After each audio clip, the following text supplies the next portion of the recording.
Now, moving on to legislative matters, the 4 tax reform bills forwarded by the President to the National Assembly have scaled second reading at the Senate.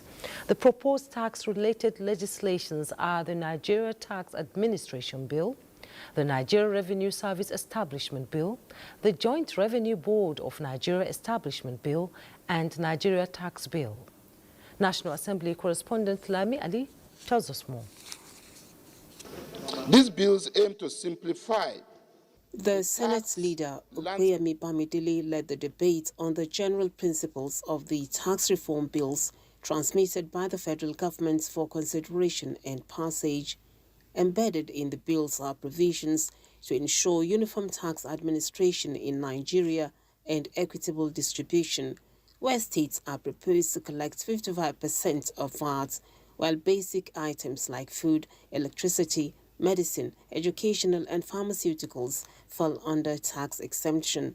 Contrary to misrepresentations in the public domain, apparently owing also, we must admit, to lack of adequate sensitization. These bills contain innovative and people-oriented proposals as part of government's deliberate fiscal and tax reform measures to cushion the effect of ongoing broader economic policies, such as the removal of subsidy on petroleum products, renewed efforts to implement cost-reflective electricity tariffs in the power sector, and etc.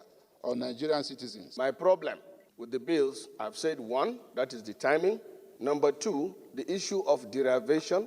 When it is referred to the appropriate committee, especially at the third reading, all the gray areas and areas of concern by Nigerians and some concerned citizens should be addressed appropriately at that level. The Governors Forum and traditional rulers are free to come and ventilate their opinion as to the pros and the cons of the bill before the public hearing. In terms of giving Nigeria a legislation that will carry every sector of this country, we will do it.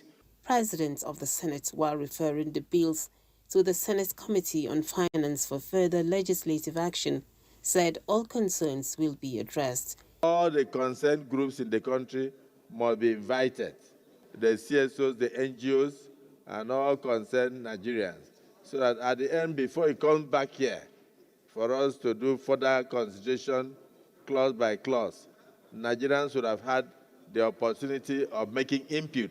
He also read 2 communications from President Tinubu seeking confirmation of appointments of members of the Police Service Commission and those for a Code of Conduct Bureau.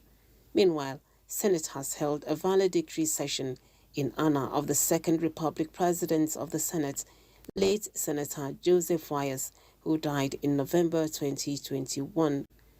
In Cross River State, he remains a legend. I don't think the generations after him have been able to break his records. He was a good example.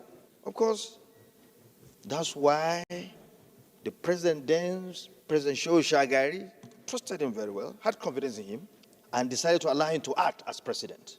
Senator Joseph Wires was appointed, was elected to the Senate at the age of 38, and possibly the youngest Senate president that we have witnessed. I must say adieu, my predecessor. May your soul rest in perfect peace. Late Senator Wires was the president of the Senate from 1979 to 1983. From the National Assembly, Lami Ali, NTA News.